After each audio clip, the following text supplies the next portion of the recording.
Saudara sekalian, selamat berjumpa kembali dalam PJP Ginting Channel Opini Kebangsaan.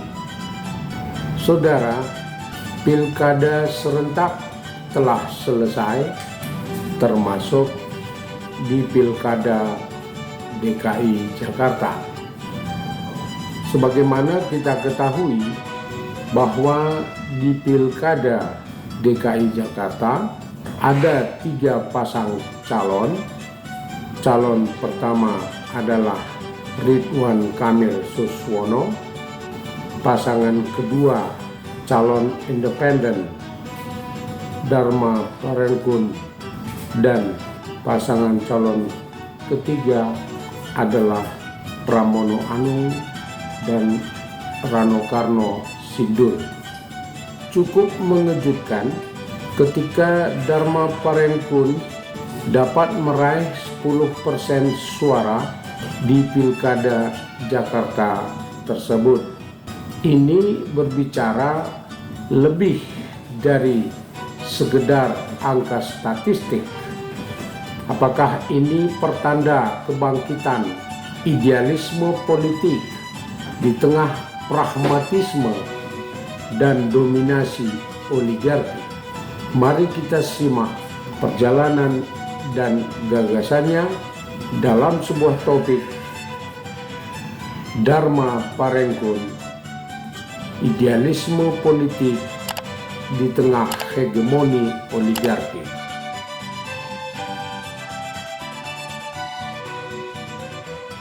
Saudara sekalian, Dharma Parengkun adalah sebuah nama yang mencuri perhatian dalam pilkada Jakarta.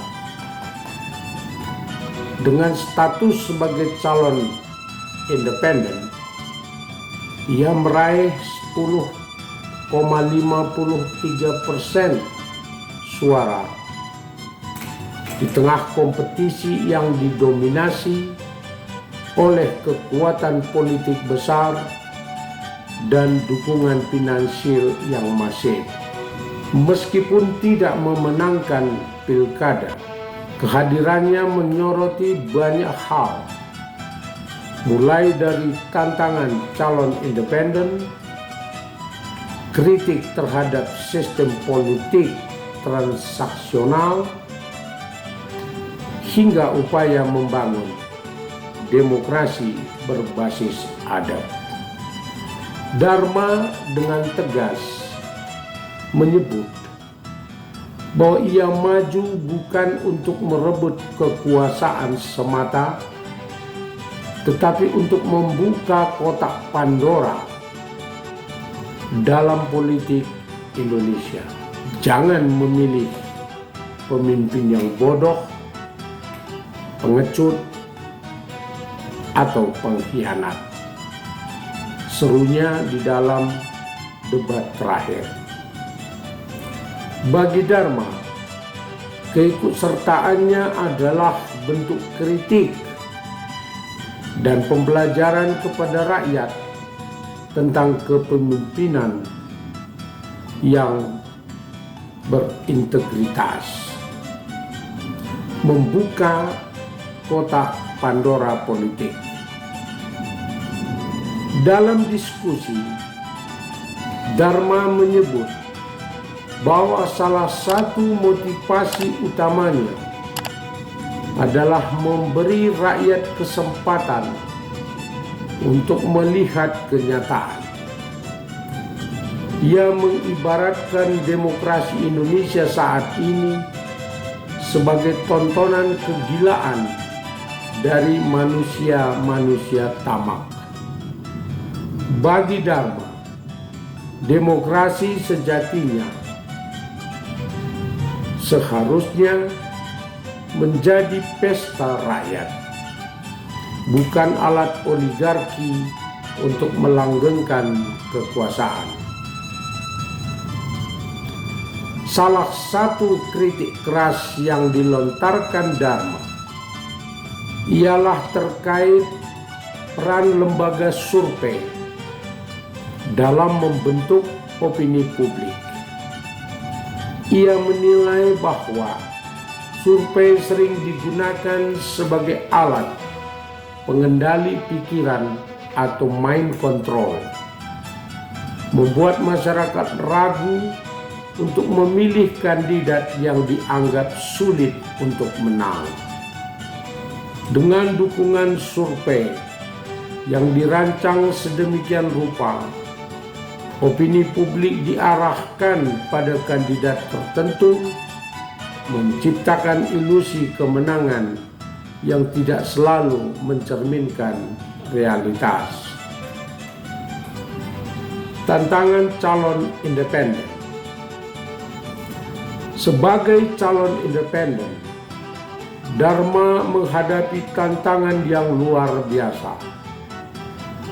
Dalam Pilkada Jakarta yang didominasi oleh kandidat dengan dukungan 14 partai besar, Dharma dan pasangannya Kun Wardana mengandalkan strategi kampanye berbasis komunitas. Relawan-relawan yang mendukung mereka bergerak secara mandiri tanpa biaya besar, membuktikan bahwa idealisme masih memiliki tempat dalam politik Indonesia. Namun, tantangan itu tidak hanya datang dari keterbatasan finansial. Dharma juga harus menghadapi mobilisasi kekuatan besar, mulai dari penggunaan sembako hingga intimidasi terhadap pemilih. Ia menyebut bahwa sistem politik saat ini telah kehilangan adab, di mana para elit lebih mementingkan angka kemenangan daripada mendengarkan suara rakyat. Gagasan besar Dharma Parengkunt. Di balik perjuangannya, Dharma membawa serangkaian gagasan besar.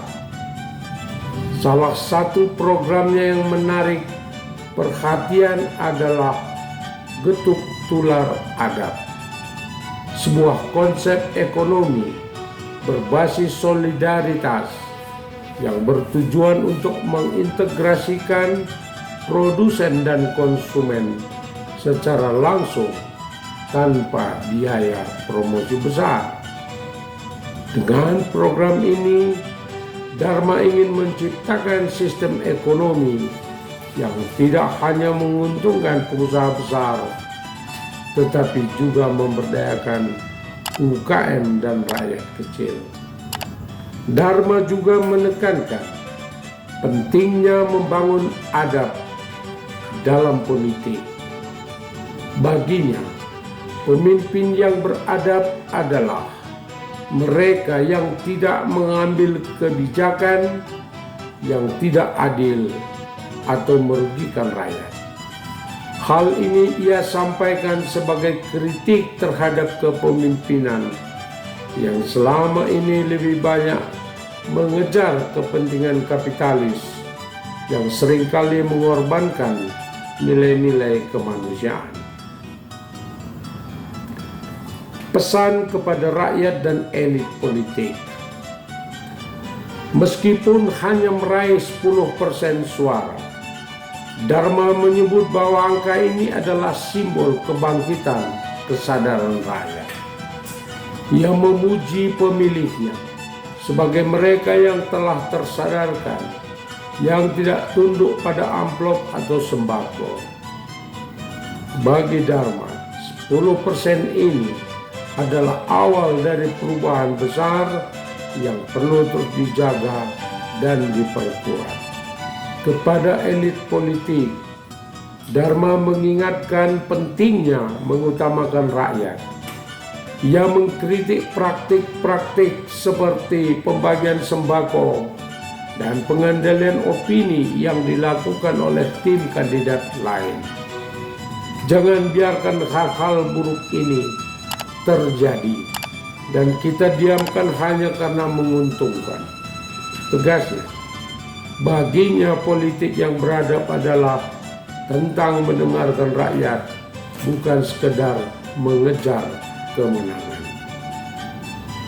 Nah, saudara sekalian, bagaimana menurut Anda? Apakah idealisme seperti yang diperjuangkan Dharma Pongrekun masih relevan di tengah sistem politik yang transaksional? Apakah politik berbasis adab dapat menjadi jalan menuju perubahan? Sampaikan pendapat Anda di kolom komentar, dan mari kita tetap jadikan PJP Ginting Channel Opini Kebangsaan sebagai ruang diskusi yang kritis dan konstruktif. Jangan lupa subscribe, like, dan komen, dan share video ini agar semakin banyak orang terinspirasi oleh gagasan ini. Aktifkan lonceng notifikasi agar Anda mendapat pemberitahuan setiap kami mengupload video terbaru. Salam opini kebangsaan, PJP Ginting Channel. Terima kasih.